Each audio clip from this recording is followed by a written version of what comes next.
Hello friends, welcome to my channel Backbone. Myself Dr. Sneha Mishra, and today we will discuss about the most important joint in your body, that is hip joint, and this is the largest joint in your body जो कि आपका wait bear करता है। Hip joint के देखिए parts कौन कौन से हैं, pelvis, femoral head, femoral neck, femur, इन सबको मिला करके ये जॉइंट बनता है। बेसिकली ये जॉइंट बहुत ही स्ट्रॉन्ग जॉइंट होता है, इसके डिसलोकेशन के चांसेस बहुत कम होते हैं। यहाँ पर आप देख रहे हैं कि किस तरीके से ये जॉइंट जो है बना हुआ है। So let's we talk about the anatomy of this joint. As I have already told you that it is a largest joint, is a second largest weight bearing joint. जो फर्स्ट लार्जेस्ट जॉइंट है वो है knee joint. फिर आते हैं कि hip joint is a synovial articulation between femur and acetabulum. It's a multi axial and stability है इसमें। और कौन कौन से प्लेन्स पे कौन से मूवमेंट्स होते हैं वो मैं आगे आपको बताऊंगी। ये जो मसल है इसमें एक साइनोवियल मेम्ब्रेन भी होती है जैसे नी जॉइंट में होती है। फीमर और पेल्विस को मिला करके ये जॉइंट बनता है। Synovial ball and socket joint है। मल्टी एक्सियल मतलब कि दो से ज़्यादा एक्सिस पर इस जॉइंट में मूवमेंट होता है। इसमें 3 प्लेन मूवमेंट्स है, मतलब कि flexion, extension, abduction, adduction, internal external rotation, ये सारी मूवमेंट्स इसमें होती हैं। लीस्ट पैक जो है इसका सेमी फ्लेक्शन में होता है। सो चलिए बात करते हैं कौन कौन से प्लेन्स में इसमें होता है। देखिए हमारी बॉडी में 3 मेन प्लेन्स हैं, sagittal, frontal and transverse. Sagittal जो है बॉडी को लेफ़्ट और राइट में डिवाइड करता है जिसमें कि अबडक्शन एडक्शन होता है। फ्रंटल जो है वो बॉडी को फ्रंट और बैक में डिवाइड करता है जिसमें फ्लेक्शन एक्सटेंशन होता है। और ट्रांसवर्स जो है वो टॉप और बॉटम 2 हाफ्स में डिवाइड कर देता है जिसमें इंटरनल और एक्सटर्नल रोटेशन होती है। इस स्लाइड में आपको ये समझ में आएगा कि मैं क्या बात कहना चाह रही हूँ। देखिए फ्लेक्शन में जो है वो जॉइंट आगे की तरफ जा रहा है, एक्सटेंशन में पीछे की तरफ, जो कि फ्रंटल प्लेन में हो रहा है। हाइपर एक्सटेंशन जब आप एक्सटेंशन से थोड़ा सा ज़्यादा मूवमेंट करते हैं। अबडक्शन एडक्शन हो रहा है और लेटरल और मीडियल रोटेशन हो रहा है। ये सारे उसी प्लेन्स में होते हैं जो मैं आपको बता रही थी। इसमें भी आपको ये चीज़ें समझ में आ जाएंगी, ठीक है। इस वाली स्लाइड में भी मैंने यही समझाया हुआ है कि कैसे फ्लेक्शन एक्सटेंशन होता है हिप जॉइंट में और बाकी मूवमेंट्स कैसे होते हैं। So these are the movements जो कि आप हिप जॉइंट में बेसिकली कर सकते हैं। नेक्स्ट हम बात करते हैं इसके क्या क्या कंपोनेंट्स होते हैं। हिप जॉइंट में कंपोनेंट्स कौन कौन से होते हैं। Fibrous capsule, synovial membrane, labral acetabular, iliofemoral ligament, pubofemoral ligament, ischiofemoral ligament, transverse acetabular ligament and ligament of head of femur. So these are the basic components जो कि hip joint को एक strong और एक strengthened joint बनाते हैं जिसकी वजह से इसमें dislocation के chances बहुत कम होते हैं। प्लस ये जॉइंट को एक स्टेबिलिटी प्रोवाइड करता है, मूवमेंट को स्टेबल बनाता है। तो सबसे पहले हम बात करेंगे इसका फाइब्रस कैप्सूल। जो बेसिकली जो फाइब्रस कैप्सूल है ये एक तरीके का आप कह लीजिए कि फीचर है जिसमें लॉन्गिट्यूडनल फाइबर्स होते हैं, इनर सर्कुलर फाइबर्स होते हैं। ये थिकर होता है आगे की तरफ, मतलब एंटीरियरली, ठीक है। इसको किससे एक स्ट्रेंथ मिलती है, रेनफोर्समेंट मिलती है लिगामेंट से। इलियोफिब्रल लिगामेंट, प्यूबियोफिब्रल लिगामेंट और इशियोफिब्रल लिगामेंट। अब ये जो लिगामेंट्स हैं ये एंटीरियर सुपीरियरली जॉइंट को थिक बना देते हैं, उसे फर्म बना देते हैं। एंटीरियर सुपीरियरली का मतलब आगे की तरफ और ऊपर की तरफ। पोस्टरो इन्फीरियरली मतलब पीछे की तरफ और नीचे की तरफ ये जॉइंट थोड़ा सा थिन और लूज़ होता है। इसीलिए बेसिकली जो डिस्लोकेशन अगर इसमें हो भी गई जॉइंट में तो वो बेसिकली पोस्टरो इन्फीरियरली होता है क्योंकि उस साइड पर जो फाइब्रस कैप्सूल है वो लूज़ होता है। Next is capsule is attached to the hip joint is a strong loose fibrous capsule which permits free movement of the hip joint। क्योंकि ये पूरी तरीके से कवर तो करके रखता है बट थोड़ा सा लूज इसलिए होता है ताकि उसमें मूवमेंट हो सके जॉइंट में। तो मूवमेंट्स मैंने आपको बता ही दिए कि कौन कौन से मूवमेंट्स इसमें होते हैं। And it's proximal to acetabulum and transverse acetabular ligament, ठीक है। और जो इसका मेन जो इसको थिक बनाता है वो इलियोफिब्रल लिगामेंट हो गया। ठीक है। एसिटाबुलम क्या है, मैंने आपको बताया एसिटाबुलम वो सॉकेट है जिसमें कि हेड ऑफ फीमर जब आर्टिकुलेट करता है तब आपका हिप जॉइंट बनता है। एसिटाबुलम लैब्रम क्या है, ये वो लिगामेंट है जो कि एसिटाबुलम को एक हॉलो स्ट्रक्चर बना देता है ताकि हेड ऑफ फीमर उसमें फंस जाए और इजी मूवमेंट हो। ओके, नेक्स्ट है स्ट्रॉन्गेस्ट सुपीरियरली, जो कैप्सूल है वो ऊपर की तरफ ज़्यादा स्ट्रॉन्ग होता है। मैं ऑलरेडी आपको ये सब चीज़ बता चुकी हूँ। Medially attach to the margin of the acetabulum, laterally attach to the intertrochanteric line of the femur. ठीक है, इस तरीके से आप कह सकते हो कि ये जो कैप्सूल है ये पूरा का पूरा हर डायरेक्शन से हिप जॉइंट को कवर करके रखता है, उसको फर्मनेस भी देता है, उसको थोड़ा सा लूज़ भी रखता है ताकि उसमें मूवमेंट हो सके। So let's we talk about the ligaments. Ligaments जैसे मैंने आपको बताया ही वो है दो बोन्स को आपस में जोड़ते हैं। कौन कौन से लिगामेंट्स हैं, acetabulum labrum, transverse ligament, ligament of head, iliofemoral, pubofemoral, ischiofemoral ligament and zona orbicularis. So ये सारे मेन लिगामेंट्स हैं जो कि हिप जॉइंट को एक स्ट्रेंथन स्ट्रक्चर बनाते हैं, बोन्स को आपस में जोड़ते हैं। ठीक है, अब एसिटाबुलम के बारे में मैं ऑलरेडी आपको बता चुकी हूँ कि एसिटाबुलम क्या होता है, एसिटाबुलम लैब्रम क्या होता है वो भी मैंने आपको बताया। Ligament of head of femur basically दो बोन्स के बीच का अटैचमेंट है। तो एसिटाबुलम जो है वो पेल्विस का पार्ट है और हेड ऑफ फीमर जो है वो फीमर का पार्ट है। तो इन दोनों को भी अटैच करने के लिए एक ligament of head of femur है जो कि इस हिप जॉइंट को बनाने में, उसको स्ट्रेंथन करने में पार्टिसिपेट करता है। लिगामेंटम टेरेस है जो कि around the ligament of head of femur है। ठीक है, अब ये राउंडेड है मतलब थोड़ा सा गोल है ऊपर की तरफ, अबव मतलब ऊपर, वाइडर मतलब चौड़ा है नीचे की तरफ। अबव पिट ऑफ फीविया एक छोटा सा स्ट्रक्चर होता है, पिट होती है हेड ऑफ फीमर में, वहाँ पर ये होता है। और बिलो है ट्रांसफर एसिटाबुलम लैब्रम। ठीक है, अब आप ये पिक्चर देख रहे हैं, इसमें इलियोफिब्रल लिगामेंट है जो कि सुपीरियरली और इन्फीरियर बैंड है। इश्योफिब्रल लिगामेंट है जो कि इशियम और फीमर के बीच में, और पीवियोफिब्रल लिगामेंट है। ट्रांसवर्स लिगामेंट जैसे कि इसके नाम से ही पता चल रहा है, ये ट्रांसवर्सली प्रेजेंट होता है लैब्रम में, एसिटाबुलर लैब्रम में ये ट्रांसवर्सली प्रेजेंट होता है।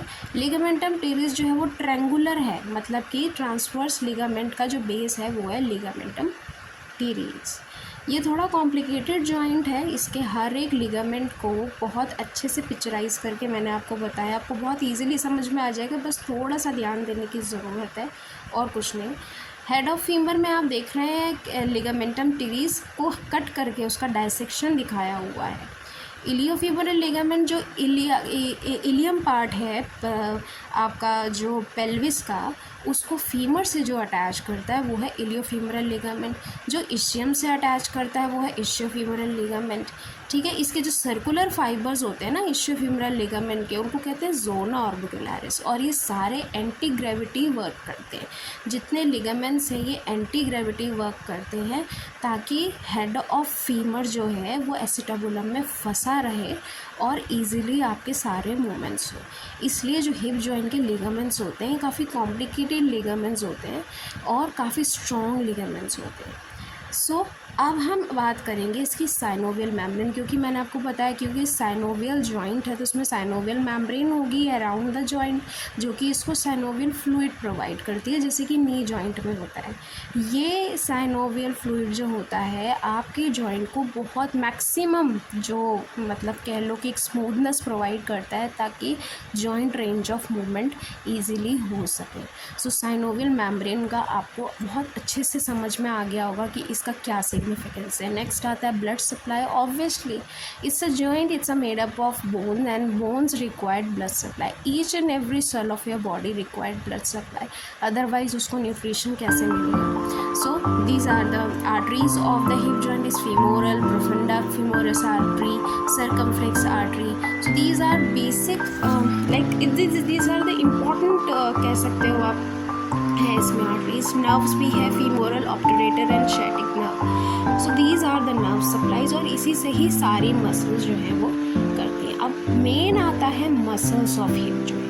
हिप जॉइंट में कौन कौन से मूवमेंट्स है? Flexion, extension, abduction, adduction, internal and external rotation. So these are the movement, और इनको करने वाली जो मूवमेंट मसल्स हैं वो मैंने यहाँ पे आपको सारी दिखाई हुई है। सो अब हम वन बाय वन करेंगे कि कौन सी मसल्स हैं, कौन कौन सा फंक्शन करती हैं और क्या क्या मूवमेंट इसमें जो है वो होते हैं। सो बेसिकली जो इसमें है फ्लेक्सर्स ऑफ हिप जॉइंट में आपका इलियोपसोआस मसल आता है, इलियाकस है। So these are the main, जो कि आपके इलियम से अटैच होती है। सोआस मेजर है, सोआस माइनर है। So these are main flexors of the hip joint. ठीक है, अब फ्लेक्शन के साथ साथ इसका, अब देखिए यहाँ पर ये स्लाइड आ गई है। एंटीरियर ग्रुप में इसका pectineus, psoas major, rectus femoris, sartorius, adductor brevis, adductor longus, ये 7 फ्लेक्सर मसल्स है। टेंसर फेशियल आर्टरी जो है वो लेटरली प्रेजेंट होती है। तो जो आपके हिप फ्लेक्सर्स मसल्स हैं, जो मैक्सिमम रेंज ऑफ मूवमेंट होता है हिप जॉइंट पे, वो फ्लेक्शन का ही होता है। ठीक है,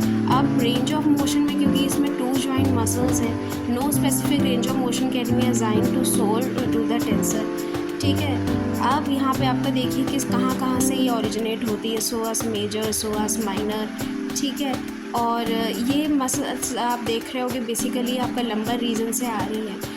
range of motion 0 to 120 degree होता है, क्योंकि मैंने पहले ही कहा था फ्लेक्शन रेंज सबसे मैक्सिमम होता है।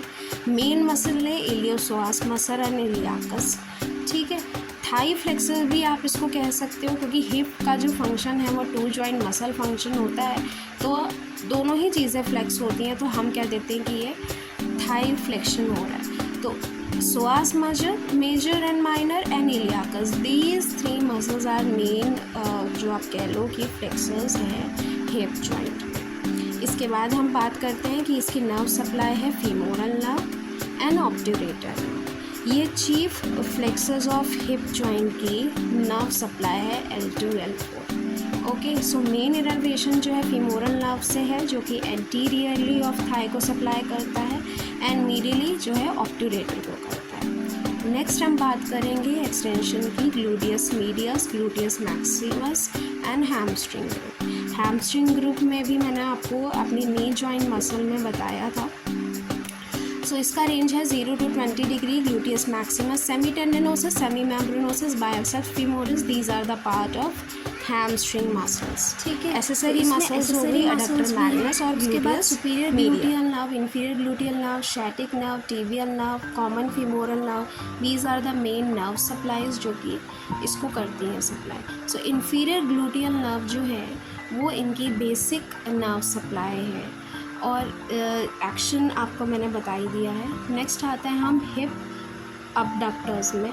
हिप अबडक्टर्स जो है 0 to 45 डिग्रीज होता है। Gluteus medius and gluteus minimus are the main muscles. Accessory muscles इसमें बताई हुई हैं, obturator, internus, gemellus superior, gemellus inferior, gluteus maximus के अपर फाइबर्स, ये मेन हिप अबडक्शन में आपका हेल्प करते हैं। प्लस सार्टोरियस को हम आप जैसे आलती पालती पोस्चर में जब बैठते हैं ना, तो ये सार्टोरियस मसल के कॉन्ट्रैक्शन से ही पॉसिबल है, because it's a 2 joint muscle.